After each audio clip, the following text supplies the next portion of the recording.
And we're here in this location symbolically, but also practically, to talk about a number of public safety issues that lead us to talk about partnerships.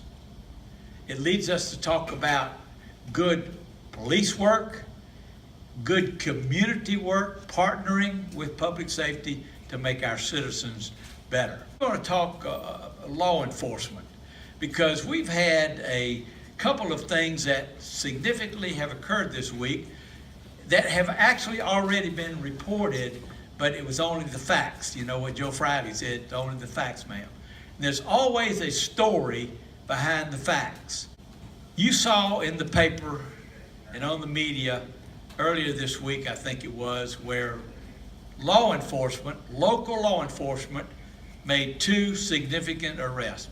We arrested a 19-year-old and we arrested a 27-year-old. That it is a true example of great partnership coming together to make identifications and then make arrests and then make recovery of properties that really clear 15 automotive break-ins. And we've got a person with us today that kind of connected the dots to be able to make that happen in a good little bit of time. Detective Stephen Harrison, step forward and accept the accolades of this community for connecting the dots. He's a detective.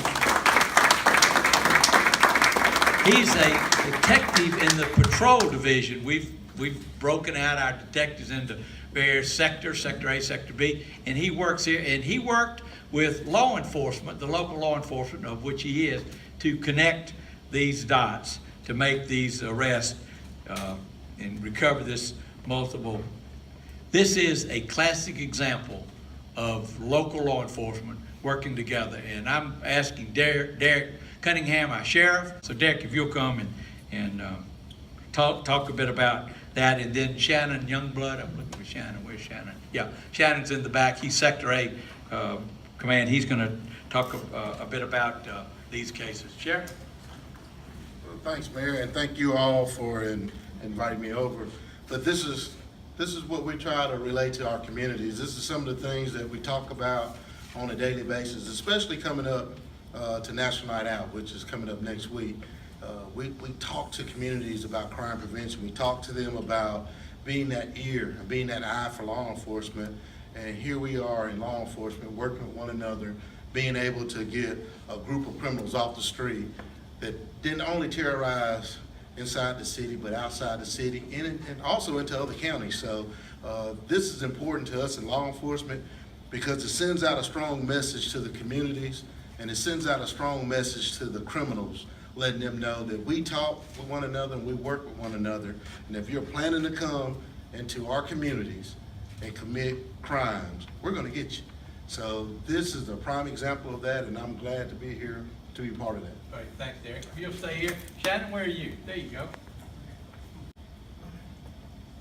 Yeah, I'd like to reiterate what the sheriff said. This is a definite collaboration that we had between the two entities. But it goes further than that. It's also the citizens helping us solve these crimes as well, which was the desire whenever we brought South Central here with the fire department and the police department, is to get more input from the citizens. So I appreciate that. But the hard work from Detective Harrison and the deputies on Sheriff Cunningham's side also, being able to tie those key facts together. The county had some crimes in their area, we had some crimes in our area, and once they started talking to each other, they were able to put those dots, connect the dots, and then go further with the arrest of the subject. So it was a good job, and thank you for all your help. The detective was the one that connected all the dots, and we thank you for that. It's a perfect example of great cooperation and great partnership. Thanks, guys. Appreciate that.